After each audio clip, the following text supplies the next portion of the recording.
intellect. I got a strong hairline. That makes us about even, right? You need to be glad you got that strong hairline, because if you had to go down to me, to the beautiful place that I've gone to, you look like you got a sack of flour on top of your So you just need to be lucky that you got that good break. I, however, am adaptable. Yeah. I was ready for this. Okay. I was built for this. Here's the real question. Me or Jalen Rose?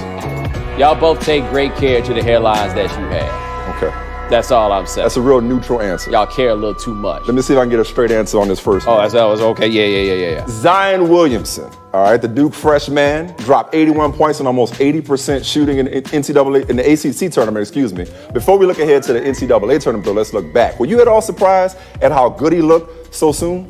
Yes. I mean, look, everybody told us, because I'm not going to pretend I watched that much high school basketball, right? But everybody told us that he was not the best player in this incoming class at Duke, that R.J. Barrett was that guy, and that Zion, as athletic as he was, like how good a basketball player was he? He is bananas, right? Like we have seen so much more from him than we thought. And what I saw in the North Carolina game, this is what was big. He was 13 for 13 in that Syracuse game. He had double-figure shot attempts in the first half, as though it was like he looked around and realized, okay, so if we're going to win this, I'm going to have to be the one to win this. And I wonder if that clicked for him in that game in a way that we'll see carry on. That's the thing. With guys like this, with transcendent talents, with prodigies, a lot of times it takes a long time for that to click for them, for that button to be pushed where it's like, I'm going to take over. Like, I'm the alpha dog. This is my team. That tends to come later. If he's got that going for him as well, show's over. Did he come back better, though? Did he come back better than when he left? Because, look, I'm not going to pretend to have watched every Zion Williamson game this year, as great as he's been. But he looked better in this ACC tournament coming off this absence than I've ever seen him this year. Yeah, I think part of it is the importance, right? The significance of where it was, the stage and everything else. But, I mean,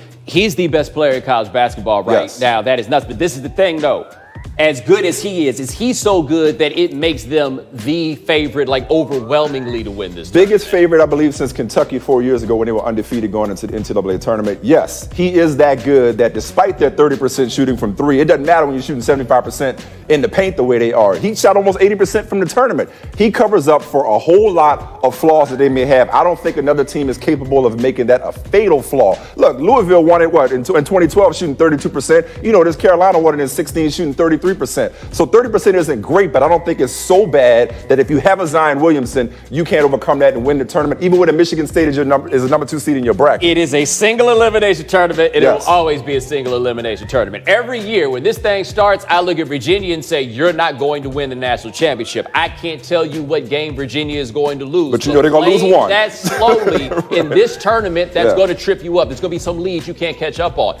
Duke not only doesn't shoot well from three, they also don't shoot well from the free throw line. It's like 69% at that point. So I can't look at that bracket and say, oh, this is the team that's going to beat them. The question is, do you think they can go 6 games in a tournament like this without the shooting mattering? I don't think they can. They got the 6th best defense, so somebody's got to be lights out on the other end. So who you got then? Who's your favorite if not Duke? I'm looking at Carolina. Okay. I do. Top to bottom, I think they're the best team. Okay. All right, next name is LeBron James. Perhaps you've heard of him. The Lakers lost to the Knicks yesterday after LeBron missed 11 shots in the fourth quarter and got blocked by Mario Hezonja. Mike, is this the lowest point of LeBron's season? It was. It even produced a meme. Now, there's no way Mario Hezonja, as deferential and as respectful as he was of LeBron James after the game, he's like, hey, don't get it twisted. LeBron just missed shots, okay? This wasn't anything that I did. As respectful as he was of the king, that is probably the picture-perfect representation of this season, because LeBron out here after the game talking about, oh, well, you know what? What's the difference between us and them? We're both not going to the postseason. I'm sorry. There's a big difference. I beg to differ. The difference is you. This has gotten out of hand when it comes to the Lakers. You know it's bad when Clyde Frazier during the broadcast is pointing at you and your bench saying, man, they look dysfunctional. The wheels have come off of this in a way. Now, I mean, they're so depleted right now, though. Like not having Ingram, not having Lonzo, the rest of the guys they're throwing out there, I don't know what is reasonable to expect even with LeBron James. However, Mario Hezonja is one of my favorite players in the NBA because I love his ratio to actual skill and belief in his own skill. We need somebody out there who thinks he's that much better than he actually is as Hezonja, but he ain't been good enough for us to notice it. Now we get to go see this, right? Now we get to witness it. Thank you on that level. But no, man, you're not getting swept by the Knicks and at this point in this season and having people now look at you funny. Swept by the Knicks. Speaking of looking at funny, did you see Rick Bucher's report about the Lakers, even before Jeff Van Gundy brought it up? It crossed Jeannie Buss's mind, according to Rick Bucher, to actually trade LeBron James in the wake of her believing that Rich Paul leaked the Anthony Davis trade negotiation details. Yeah, people think all kind of crazy stuff, right? Like, I'm sure. A lot of things cross my mind. She's talking about, I'm going to end my relationship with Rich Paul because of this. You know what would have happened if they really meant that? They would have traded Kentavious Caldwell-Pope to somebody. Clutch client Kentavious Caldwell-Pope, just to send the point. I bet they called Rich and were like, yo, we're not going to tolerate this. They wouldn't trade no damn LeBron James. Then what you going to do? If y'all can't figure out how to win with LeBron James, you damn sure not going to figure out how to win with what you get for trading him. You know, as much as I don't want to believe this, because I think Jeannie Buss is smarter than this, or at least more rational than this, even if in the moment she was upset. And I don't know why you're upset. You're upset because the Pelicans wouldn't take your substandard offer prematurely when they got the Celtics waiting this summer. That's not LeBron James' fault, no matter who leaked the trade details. As much as I don't want to believe it, it feels like a very Lakers thing to do, because no matter how desperate they've been for somebody to take their free agent money, for somebody to buy into the purple and gold, for somebody to buy in their history and their legacy and all their championships, it feels like they think so much of themselves as the organization that they would say, hey, that's not how we do things around here. You're not in charge. When the truth of the matter is, they need LeBron way more than he needs that. Let's say they had actually really tried to trade LeBron. Let's say that it happened. If they had done that and then somebody took a camera and went and found Jim Buss, and Jim Buss says, now imagine if I had said that I was thinking about trading LeBron James. How would this go over? They'd be ready to burn down the Staples Center at the thought of that. That's exactly right. He does get a bit of a pass. Yeah, and and where was Magic on this? Magic ain't trading Magic LeBron over there James. like, you must be crazy. I don't think for a second that they really thought about it. But as for LeBron James, this is Winthrop walking in the rain and trading places. He's seen how the other half lives. He got swept by the Knicks. Yes. Let's repeat that. Next year, he got swept by the Knicks. It ain't going to happen next year, I tell you that. You sure? All right. Next name. Thanks for reminding me, because you know I'm new to this whole team. It's all good, man. Ryan Fitzpatrick. The Dolphins finally have found a quarterback for now, signing Fitz to a 2-year, $11 million deal. What does this tell you about Miami's motivation for 2019? Hey, man, none of us think that the Dolphins are actually trying to win in 2019. And perhaps there's a certain respect that has to be had for the fact that they've already decided we're not going to get a quarterback this year. We're waiting until next year. They are not trying to win. And if you're not trying to win, the least you can do, I guess, is try to be fun. Oh, yeah. Because Ryan Fitzpatrick is going to play 16 games in the NFL with literally nothing to lose. Yes. That thing is going up there. It's going down there. Who comes down with it? I don't know whose hand it's going to come down into. Like, I don't know what the hell going on right now with all this production. You're throwing all these passes to the guys that are on his team. Like, who is that? There we go. That's more like it, right? There we go. It's going to be between those two. He will throw 6 touchdown passes one week and 6 picks the next. Like, this is plausible deniability at its finest. Like, they're trying to tank, but it's not so obvious by signing a pretty capable quarterback who's hell-bent on playing for every team in the league, at minimum every team in the AFC East. But you're talking about somebody, I think Sharp Football pointed this out. He has the lowest passer rating over the last 4 years in the last 7.5 minutes of a game. So if you fear that he might be a little too good for what the Dolphins are trying to do, don't worry about it. Just wait for it. No, but think about this, right? How insulted I gotta be if I'm like Tyrod Taylor, right? They asked him to come take this job. And he's like, yo, if I take this job, I'll never get a chance to start ever again. Yeah. Right? Ryan Fitzpatrick, worry about that. They did the same thing with Teddy Bridgewater. They asked him to take that job. He's like, if I fail here, I'll never get a chance to start again. Those dudes would rather go be backups in other places than to go into what Miami's doing. And Fitzpatrick's like, might as well. But as a fan, you're right. This is going to be so much fun to watch, because they're going to win games they shouldn't and lose games they shouldn't and finish right about where they want to be to get to a Tagovailoa or whoever. I still live in Connecticut, okay? And there's not a whole lot of nonstop flights out of Hartford Airport. So a lot of times I got to connect.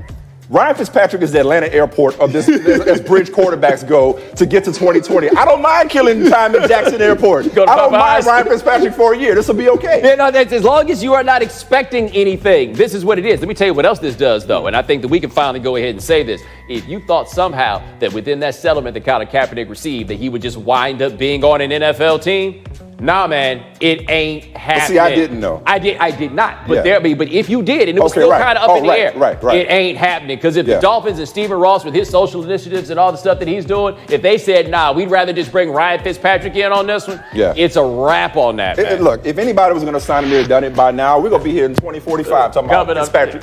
He's interested. Giannis called Ben Simmons a bleeping baby. Baby. Big read coming. High Noon is brought to you by Geico. 15 minutes can save you 15% or more on car insurance. And LegalZoom. Get legal help for your business and family at LegalZoom. Do you know about that ABC? What's that? Always be Cruton. Because when you are John Calipari, you always be Cruton. His bracketology yesterday, they shoot it from his living room. Yeah. And, oh, look what I just have laying around the living room. Is it even recruiting at this point? It's just flexing. Like the kids that he looking at, they know what the deal is. He just reminding everybody else what this tournament is really about. Those kids have been going to Duke. He's a little bit tired of it. Okay. Derrick Rose over there on the back wall. All right, first quote. He's a bleeping baby. Said Giannis about Ben Simmons after dunking on him in a loss to the Sixers. Let's take a look. I mean, this is a bit humbling right here. Yeah, I mean, he's setting the whole team 52 points. Yeah, but I mean, that was like a real personal sunning in a moment, and then like he went a little further with it.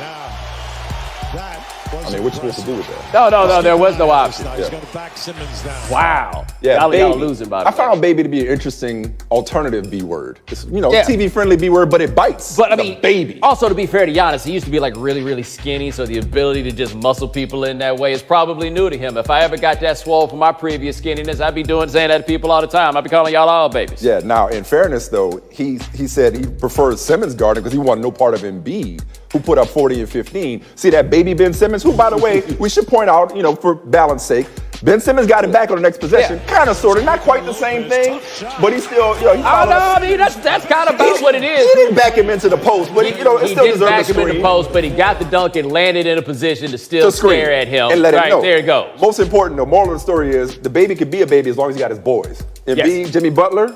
They're so loaded at the top. Up. And what's going to be interesting to see with the Bucks, with Brogdon being hurt now, right? Yeah. They're not a team that's got enough good players that you could afford to even miss that guy necessarily. But can the Sixers in the playoffs, can they hold leads when their starters are out? Because their starting lineup might be the best starting lineup in the NBA. I love to see them play in the playoffs. This made me want that series even more. All right, next quote. He has a lot of good football left in him. At 34, I feel like he's just really coming into his prime. Said Broncos GM John Elway about his new quarterback Joe Flacco. Your face says it all. Prime what? Just coming into prime his prime. 12, If he's coming into his prime, can you tell me what the hell he's coming out of? Because if he's got a lot of good football left in him at 34, how come he ain't let us see none of it since he was 28? That's the thing with Flacco, is that he's got this big arm, and he's a guy that's never been great, but you thought you could win a Super Bowl with him because of the things he could do at his height. We ain't seen the height in so long that if he's keeping it to himself, he's just been stingy. Ozzie Newsome want to know where the hell that football been. I'm just trying to understand why John Elway is trying to sell this more than what it is. Like, hey, I didn't like Case Keenum. That didn't work out. Flacco's the best we could do. There you have it, okay? You don't have to sell us on somebody playing a good football when they haven't been playing it lately. Like, usually when you say he's got a lot of good football left in him, that suggests that he was just playing good football, and now you're picking up off of that. The worst thing that happened to John Elway, the GM, and in turn this Denver Broncos franchise, was John Elway, the quarterback, winning Super Bowls at the end of his career, because he thinks everybody's career is going to go like that, where they're playing well at the end without a Terrell Davis. John Elway has managed to be as bad a general manager when it comes to evaluating this position as he was good at playing a position. And that's why you say, why is he trying to sell us so hard on Flacco? He's not trying to sell us hard on Flacco. He's trying to sell us on John Elway, right? He has all the job security in the world because, quite honestly, he doesn't have a boss right now, on top of the fact that he's John Elway working for the Broncos. Yeah. But come on, man, he can't be that stupid. He knows the only quarterback he's gotten right was Peyton Manning, which really wasn't that hard to get right. He knows what we saying about him, and he's trying to convince us he's got everything under control. Bro, he got Joe Flacco. Quote, from what I can gather, they don't like Haskins. I'm not really sure what the plan is here. Doesn't feel like they're hot on Haskins. Said Diana Rossini about the Giants and Dwayne Haskins on the Mina Kime show with her dog. What do you make of the Giants' apparent lack of interest in drafting Haskins? I need to know more. Like, not hot at 6? Because I could understand that. There's a lot of really good defensive players, but what if he's at 17? What if, God forbid, what if he slips to the second round, which happens? We've seen it happen before. What if at the end of the first round, you could trade back up to get him? You mean to tell me you look at Dwayne Haskins and the 50 touchdowns and you say he doesn't fit with us? Then I say alter your system. And I read somewhere where it's about his lack of mobility in the pocket. I missed the part where Eli Manning is Archie Manning all of a sudden. He don't exactly move well at this point. Nah, man, look, they say they're not hot on Dwayne Haskins. I mean, and look, I can see arguments against him. Like, the ceiling on Haskins is not especially high, I do not think. That being said, do you know who the Giants are hot on? Who? You want to hear? Yeah. Dave Gettleman did a conference call today. Listen to who he's hot on. This narrative that Eli's overpaid and can't play is a crock. So at the end of the day, you guys got to say Gettleman's out of his mind, or he knows what he's talking about when he evaluates players.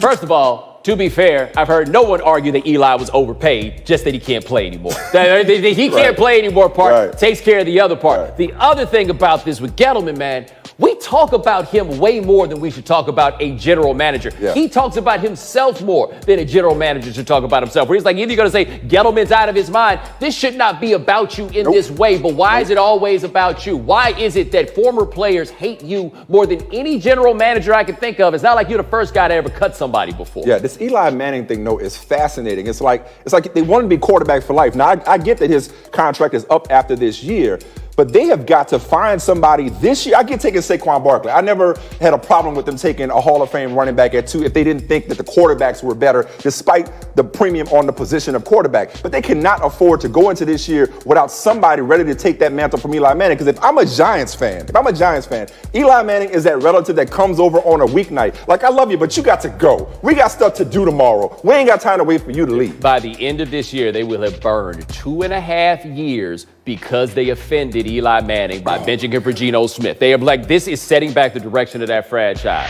All right, coming up next, find out why Cam Newton should watch his back on the field this year because his linemen, they're not great at protecting themselves.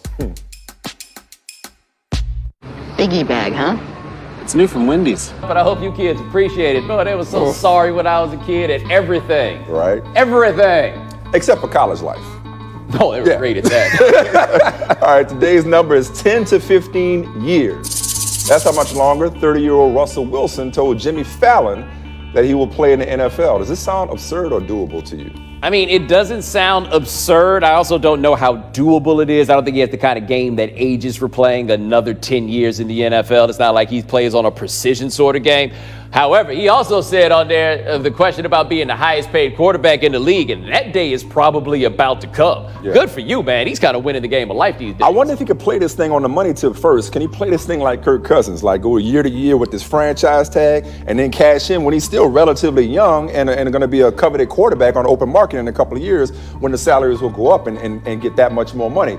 But your point about whether or not he could do this for 10 to 15 more years is true. Like, he's not exactly the type of guy that just gets the ball out quickly. He's not going to be able to do that in 10 to 15 years, but he can still move around. He certainly has always been really good at protecting himself. It's not like he's getting rocked out here. No, not now. He is young and spry and able to do young Only drinking that water, man. Yeah, you know what I'm saying? I was about to say, like, that 35-year-old Russell Wilson ain't going to be feeling like come on, man. Like, it'll go the same way after a while when you've been doing that. Yeah. But, I mean, for Seattle, it's like the best second, third round pick, whatever it was that you could ever have, right? Yeah, change the game. Hell, how long did Frank Tarkenton play? There we go. In closing, Taylor Hurd was an undrafted free agent offensive lineman from Clemson. He now plays for the Carolina Panthers, and if this video is any indication, Cam Newton be better off blocking for himself. Seen this, TMZ? Got this video. I don't know what this is over, but he decided to come in and settle this thing. Yeah, right. He's the dude with his back turned, and he will soon be the dude on the ground, right there. See, you can't do if you're gonna start it, you best finish it. Otherwise, the one-hitter quitter. There's something about seeing the one-hitter quitter where you're just like, oh man, and now you lay it out on the ground. And again, if you are Cam, how do you feel right now about your bum shoulder? Yeah, linemen's supposed to have good punch, ain't they? I mean, and sometimes I feel like maybe as a lineman, you got to recognize sometimes you got to cut block that man. Like you trying to go high and proud like or a man. tackle, nah, man, or go tackle. For his knees. Look, clearly boxing is not your forte. Tackle this man. Also, this other guy, I don't really know anything about him, but I personally would not recommend messing with him at all. He seems to be the wrong dude. Over. Golly, maybe he was a little inebriated. I tell you, whatever it was over, I assure you, Mr. Hurd believes, you know what? We need y'all to learn how to get along. It wasn't that important. All right. In closing, congratulations to Auburn for taking care of business and cutting down the nets under the bright lights of the SEC tournament final against Tennessee. Meanwhile, in the dark and between the sheets, shout out to Ron Isley, this was a typo, but it was in no way unfortunate. Wow. That right there is a title that I would take over a conference title any day of the week. War Eagle, War Damn Eagle. Shout out to CBS 42 right there. That's what I'm talking about. Just curious as you discuss how you would prefer to win such a tournament like that. I just like an invite. Yeah. I understand you say you just want an invite. I'm just wondering. Your wife watching the show, bruh? Yeah, and she'll tell you right about now. Does she want you to be invited? She will tell you right about now I'm in the NIT. Let's just call it like it is. I'm in the NIT. I might be the first 4 in, first 4 out, somewhere in that range. Lenardi got me on the bubble. In my prime, though, strong 4 seed. Strong 4 seed in my prime. Strong 4 seed. With upset potential. How do you know about the competition? Like, what research have you done on the other 68 to know where you like? That's a good point. That's just what we feel. Our resume, we had quadrant 1 wins. Our? Yeah. Like you are really separating it out there and turning it into something plural? We had the what is it, the net? What's the new thing? Oh. I had a nice net at Loyola back in the day. You know what I'm saying? So I would have I'd been all right. But now, I'm watching from NIT. Yeah. Wow. The missus understands that. Yeah. Yeah, we good though. I was going to say something about autocorrect. Like my whole thought about this was about autocorrect. Autocorrect is your friend. Yeah, because the world is bigger than me, myself. I ain't got to center myself in that way. But now, not you, Michael Smith. This is all about y'all. How many of y'all is it? How are we breaking this down? We're talking body counts now? What are we talking about? What are you doing? You said something else. And I'm just using it as a pronoun. Pablo, it's not too late for you to come back.